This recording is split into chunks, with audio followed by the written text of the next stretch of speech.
এটি হলো Santa Cruz island. এটি মাত্র ৩ একর এলাকা নিয়ে গঠিত পৃথিবীর সবচেয়ে জরাকীর্ণ দ্বীপ, যার আয়তন মাত্র একটি ফুটবল মাঠের সমপরিমাণ, যেখানে ৮২০ জন বাসিন্দা বছরের পর বছর জীবনযাপন করে আসছেন। কিন্তু সমুদ্রের মাঝখানে অবস্থিত এই দ্বীপে বসবাস মোটেও সহজ ব্যাপার নয়। প্রতিনিয়ত তারা জীবনের সাথে লড়াই করে বেঁচে রয়েছেন। এখানে না আছে ইলেকট্রিসিটি, না আছে হাসপাতাল। কেউ অসুস্থ হলে তারা চরম বিপদে পড়েন। এমনকি কেউ মারা গেলে এই দ্বীপে সমাধি করে রাখতেও পারে না। এই দ্বীপের ইতিহাস সম্পর্কে যদি জানা যায়, আজ থেকে প্রায় ১৫০ বছর আগে একটি সম্পূর্ণ জনমানবহীন ছিল।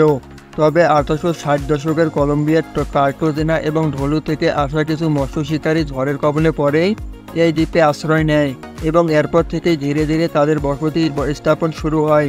প্রথমের দিকে যদিও দ্বীপটি ৩ একরে ছিল না, তাই প্রথম বসতি স্থাপনকারীরা সমুদ্র থেকে শ্যাওলা, নারিকেলের খোসা এবং পার্শ্ববর্তী দ্বীপ থেকে গাছের গুঁড়ি এবং বালি এনে দ্বীপটাকে আরও প্রসারিত করেছিল। যেহেতু দ্বীপটি প্রবাল দ্বারা বেষ্টিত ছিল, তাই এর চারপাশে মাছের প্রাচুর্য ছিল বিশাল, যা আরও জেলে সম্প্রদায়কে এখানে আসতে বাধ্য করে এবং ধীরে ধীরে তা বসতিতে পরিণত হয়। আজকের ভিডিওতে আমি আপনাকে সেই জনবসতির একটি কঠিন এবং অদ্ভুত জীবনধারা বর্ণনা করতে চলেছি। আপনি ভেবে অবাক হবেন এখনও এমন মানুষ এই পৃথিবীতে রয়েছেন। ভিডিওটি সম্পূর্ণ দেখার অনুরোধ রইল। আর নতুন বন্ধুরা অবশ্যই পাশে থাকা সাবস্ক্রাইব লেখাটি প্রেস করে বেল আইকনের অল অপশন সিলেক্ট করুন। কলম্বিয়া থেকে ক্যারিবিয়ান সমুদ্র বরাবর একটি স্পিডবোট চলে ১ ঘন্টার যাত্রা করলেই আপনি এই ভাসমান শহরটি দেখতে পাবেন। এবং এখানে পৌঁছে যে জিনিসটি আপনাকে সবচেয়ে অবাক করবে তা হলো এই দ্বীপে কোনো গাড়ি বা মোটরবাইক নেই। এখানে যাতায়াতের একমাত্র উপায় হলো নৌকা এবং দ্বীপটি ভ্রমণ করার একমাত্র উপায় হলো পায়ে হাঁটা। তবে আরও অবাক করার বিষয়, পায়ে হাঁটতে আপনার একটুও কষ্ট হবে না, কারণ এই দ্বীপটি সত্যিই খুব ছোট। এবং কত ছোট তা যদি আপনাকে একটি উদাহরণ দেওয়ার চেষ্টা করি, তাহলে এই দ্বীপের এক প্রান্ত থেকে আপনি যদি হাঁটা শুরু করেন, অপর প্রান্তে যেতে ঘড়ি ধরে আপনার প্রায় ২ মিনিট সময় লাগবে। এই দ্বীপের যা ঘনত্ব, যা তাতে প্রতি বর্গ কিলোমিটারে ৬৮,০০০ মানুষের সমপরিমাণ। বিশ্বের সবচেয়ে ঘনবসতিপূর্ণ শহরের হংকং এর থেকেও অনেক বেশি। যেমন হংকংয়ের ঘনবসতি প্রতি বর্গ কিলোমিটারতে মাত্র ৬,৪৯৯ জন। এই দ্বীপের বাড়িগুলি প্রায় সবই কংক্রিটের তৈরি এবং এক বাড়ি থেকে অন্য বাড়ি যাতায়াতের রাস্তার সংখ্যা মোট ৪টি।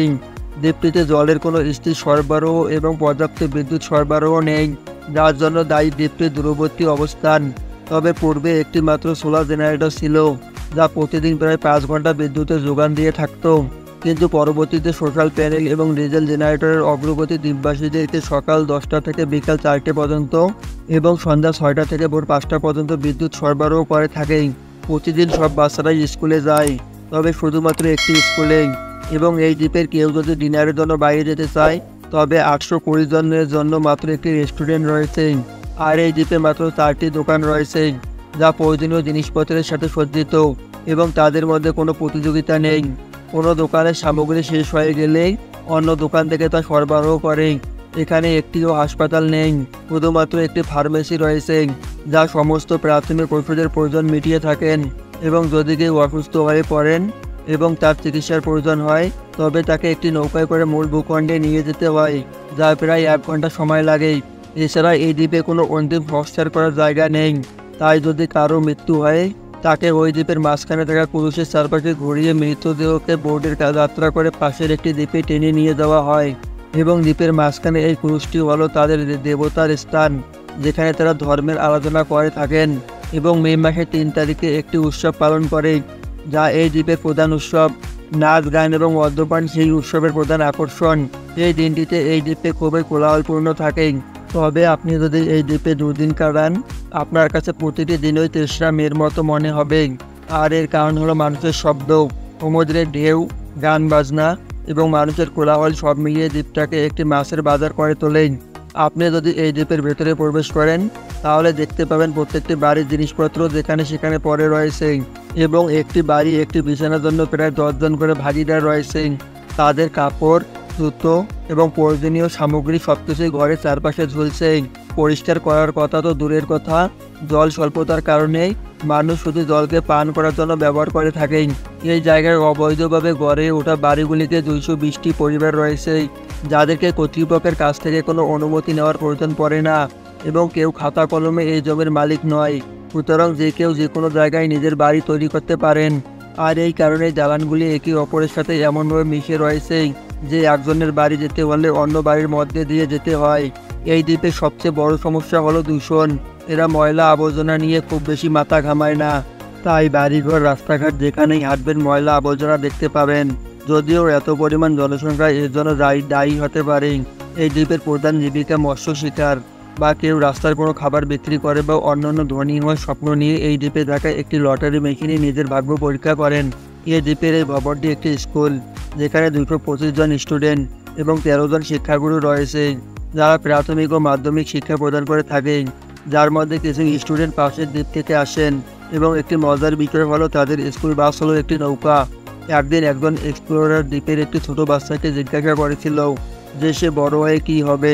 শিশুটি বলেছিল পুলিশ অফিসার, কিন্তু দুর্ভাগ্যবশত এই দ্বীপে একজন পুলিশ অফিসার হয়ে ওঠা অসম্ভবের কাছাকাছি, কারণ এখানকার ৭০% মানুষের মৎস্যজীবী এবং পর্যটন শিল্পে কাজ করে থাকেন, যারা চাকরি বাকরির কথা ভাবতেই পারে না। এই দ্বীপে মানুষের গড় আয়ু 85 থেকে 90 বছর, তবে পূর্বে কেউ কেউ 103 বছর পর্যন্ত বেঁচে গিয়েছেন। মেয়েদের বিয়ে বা সন্তান হওয়ার গড় বয়স 16 বছর, মানে একটি মেয়ে 16 বছর বয়সেই বিয়ে করতে পারে এবং সেই বয়সে একটি সন্তানের মা হতে পারে। এদের কোনো পরিবার পরিকল্পনা নেই, সুতরাং জনসংখ্যা দ্রুত বাড়ছে। একজন দম্পতি 2 থেকে 5 জন পর্যন্ত বাচ্চা জন্ম দিয়ে থাকে। পরিবার জিনিসটা এই দ্বীপে অন্যরকম। বেশিরভাগ দম্পতি কোনো আনুষ্ঠানিক বিয়ে ছাড়াই একসঙ্গে থাকে এবং স্বাভাবিকভাবেই একজন ব্যক্তির একাধিক সন্তান আলাদা আলাদা পরিবারে রয়েছে। এটা তাদের সংস্কৃতি এবং জীবনের অংশ মনে করেন। এই দ্বীপের বেশিরভাগ বর্জ্য সমুদ্রে লুকিয়ে রয়েছে। তারা দুবার চিন্তা না করেই তাদের সমস্ত আবর্জনা সমুদ্রে ফেলে দেয়, ডাম্পিং গ্রাউন্ড মনে করে। এবং এই দূষণে সাঁতার কাটা কাঁকড়া বাসিন্দাদের জন্য কিছু গুরুত্বপূর্ণ খাদ্যের উৎস হয়ে থাকে। তবে তাদের আসল সংগ্রাম শুরু হয় পানীয় জলকে ঘিরেই, কারণ এখানে টিউবওয়েলের কোনো ব্যবস্থা নেই। তারা বিশেষ উপায়ে পাইপলাইন দ্বারা বৃষ্টির জলকে জড়ো করে এবং সেই জলের একটি বিন্দু কেউ নষ্ট করতে দেয় না। এই দ্বীপে সার্বজনীনভাবে একটি জলের ট্যাঙ্ক রয়েছে, যেখানে বৃষ্টির জল একত্রিত হয় এবং তাদের কাছে বৃষ্টি মানে একটি উৎসবের মতো। বৃষ্টি হলে গোটা দ্বীপ পাদক উৎসবে মেতে ওঠে। যেহেতু এই অঞ্চলে বৃষ্টি পেতে হলে 7 থেকে 8 মাস সময় অপেক্ষা করতে হয় এবং ওই ট্যাঙ্কের জলকে সমানভাবে সমস্ত পরিবার ভাগ করে দেওয়া হয়। যদিও কিছু নেভি জাহাজ তারা ধার পেয়ে থাকে বাইরে থেকে জলের যোগান দিতেই। এছাড়াও এই দ্বীপে কোনো পয়েন্ট স্টেশনের ব্যবস্থা নেই। যদিও বৃষ্টি মানে সুসংবাদ, তবে অধিক বৃষ্টি এবং কঠিন হারিকেনের ঝড় রাতারাতি ঘরগুলিকে রাস্তাগুলোকে ব্যবহারের অযোগ্য করে তোলে। স্থানীয় কিছু যুবক যুবতীরা জাতীয় উদ্যান হিসেবে পর্যটনের মাধ্যমে তাদের জীবিকা নির্বাহ করে থাকেন। তাই দ্বীপটিতে প্রবেশের জন্য পর্যটকদের কাছ থেকে $2.5 নেওয়া হয়। প্রতিদিন শত শত পর্যটকের আগমন যেন দ্বীপটিকে আরও জনাকীর্ণ করে তোলে। তবে পর্যটকদের তারা ঈশ্বরের আশীর্বাদ বলে মনে করেন, কারণ পর্যটক তাদের অর্থ উপার্জনের অন্যতম উপায়। তারা বিদেশি পর্যটকদের আকৃষ্ট করার জন্য এই দ্বীপে একটি অ্যাকোয়ারিয়াম তৈরি করেছে, যেখানে স্থানীয়রা খুব সীমিত জায়গায় মাছ, সামুদ্রিক কচ্ছপ এমনকি হাঙর রেখে থাকে। পর্যটকদের এই প্রাণীদের সাথে সাঁতার কাটা এটা এই দ্বীপে জনপ্রিয় এবং এই দ্বীপে পর্যটকদের জন্য একটিমাত্র গেস্ট হাউস পরিপাটি করে সাজানো হয়েছে, যা পর্যটকদের জন্য সত্যিই একটি শান্তিপূর্ণ পরিবেশ তৈরি করে। কিন্তু এত ভিড় এবং জনসংখ্যা সত্ত্বেও এই দ্বীপে কোনো পুলিশ বা আইনি ব্যবস্থা নেই, কারণ যেহেতু এখানে সবাই একে অপরকে চিনে, তাই এসবের প্রয়োজন নেই বলে মনে করে। যদি কেউ তর্ক, ভুল বোঝাবুঝি, ঝগড়া করে, সেক্ষেত্রে বয়স্ক মানুষেরা বিষয়টি হ্যান্ডেল করে। প্রথমে তারা বোঝার চেষ্টা করে আসলে কে দোষ করেছে, তারপর একে অপরের সাথে হাত মিলিয়ে সব সমস্যার সমাধান করেন। এরপর দিন শেষে যখন সূর্য অস্ত যায়, পদার্থ বিদ্যুৎ না থাকায় দ্বীপটি একেবারে অন্ধকার রাজ্যে পরিণত হয়। মানুষেরা তাদের মোবাইল ফোনের ফ্ল্যাশ লাইট বা মোমবাতি ব্যবহার করে রাতের উজ্জ্বল করার চেষ্টা করে। প্রত্যেকে তাদের দরজার বাইরে বেরিয়ে আসে, কারণ তাদের ঘরগুলি গরম এবং অন্ধকার। এখানে একটি ছোট্ট পাব রয়েছে, যেখানে সবাই জড়ো হয়। বেশিরভাগ স্থানীয়রা তাতে প্রচুর রোমীয় পান ও সেবন করে থাকে এবং ল্যাটিন গানের সাথে তাদের উন্মাদ নাচ প্রদর্শন করে থাকে। গভীর রাতে তাদের ঘুম আরম্ভ হয় এবং বাড়ি সকালে দ্বীপের কোলাহলে নিদ্রা ভঙ্গ হয়। 150 বছর আগে তৈরি এই দ্বীপে আজও যারা বাস করে আসছেন, তারা সবাই একে অপরের পূর্বপুরুষ। সুতরাং কাছাকাছি অন্য দ্বীপে ভালো বসবাসের জায়গা থাকা সত্ত্বেও দ্বীপের বাসিন্দারা কেউ কোনো কিছুর বিনিময়ে এই শান্তিপূর্ণ অস্তিত্ব ত্যাগ করতে রাজি নয়। তারা এইরকম থাকতেই পছন্দ করেন।